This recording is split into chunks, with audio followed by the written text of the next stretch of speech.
set the Flyers back up for another attacking possession. GLVC first teamer all 3 years of his collegiate career. Recently announced this week that he got it for a third consecutive time. Just a junior. Could be back next year for the Flyers as well, but all they're focused on is right now. Whalen shifting, gets it up top. Ruskowski down the right lane, charging through, gets it to X. Flip back up top, far side shot. Whalen scores!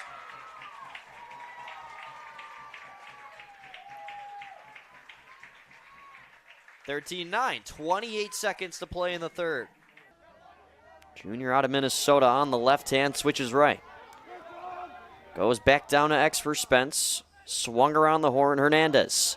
Trying to better his angle. Curls off, gives it to Davis.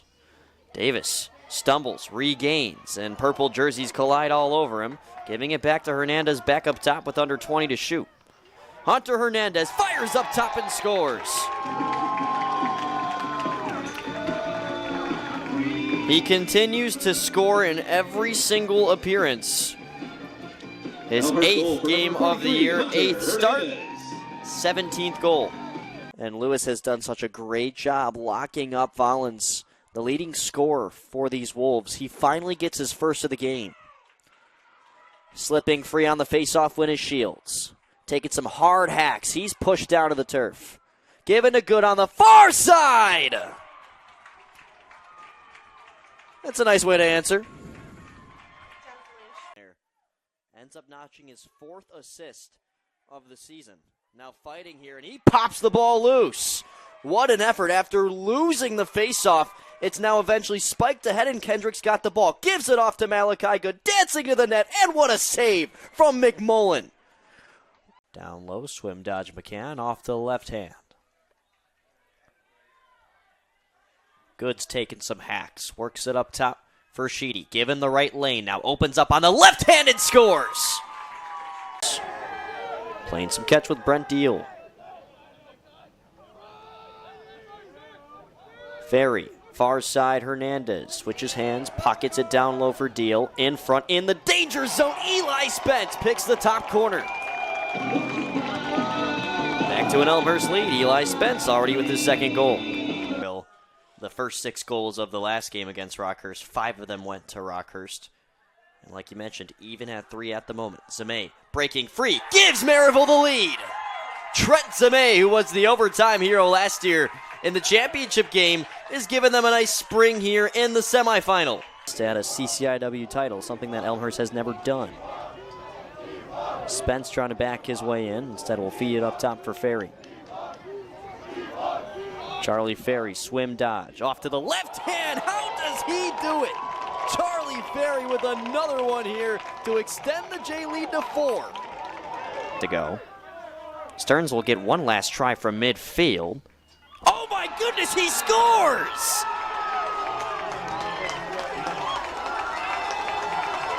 A shot better than no shot, and you just learned your lesson right there. Cal Stearns from beyond the 50. What a way to end the half. Of D2.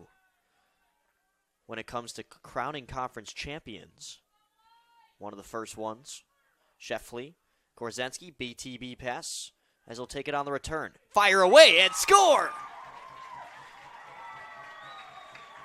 Korzensky for the hat trick, and Lewis regains that 4-goal gap. Elmhurst. Sun. That ball lost by Horner. Hernandez trying to box out for the ground ball. He's got it. Down low, leaping for it is Spence. Good feed in front, and Horner picks the top right corner.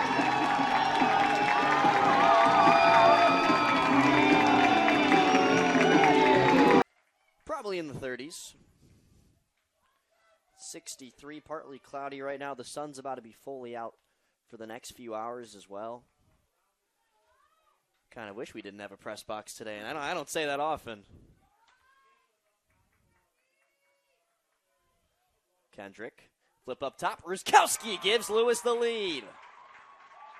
And boy, is the sun shining now for Lewis. In his first 5 games overall in the season. Latore takes a tough hack, backs out, and gives it to Hernandez. And just like that, single-digit seconds to shoot. Fed in front. Taylor ties the game. With just above 100 seconds to go in the first quarter, Elmhurst crawls their way back to even things up at 3. You know, down low, O'Neal didn't exactly get the screen he wanted, but he drew 2, and it created one of the better goals this weekend you'll see from Daniel Picard. You see him roll off right there, take the pass, switch hands, question mark dodge, top corner in the air. It doesn't get more highlight reel than that on ACCNX. Off and it's taken away by Richmond. Beautiful slide by Smith. Continuing to stay strong through the contact and into the attacking end of the field. Quick response from Richmond, no time wasted, and a loud goal.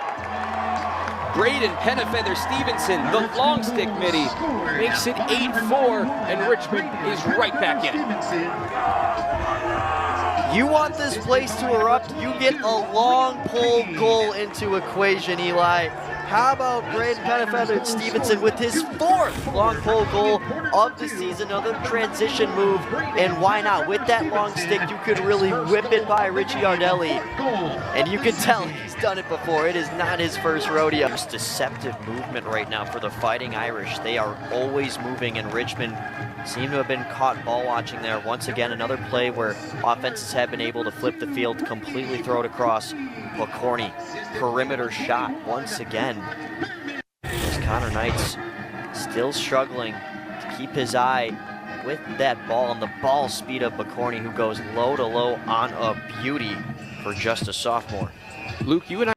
Hello and welcome in live to the NCAA tournament for the second round. It's the first meeting here for both these teams in the NCAA tournament here in 2026, but not the first meeting between these two. They met back in February. We'll talk about that in a moment, but for now, here's Liv Patterson. My name is Luke Jordan. So happy to have you here on a Mother's Day. We say Happy Mother's Day to all the mothers across the country tuning in here from across the country, whether you're from Newberry in South Carolina or even as local as here in Chicagoland. Wherever you're coming from, it's going to be a great battle.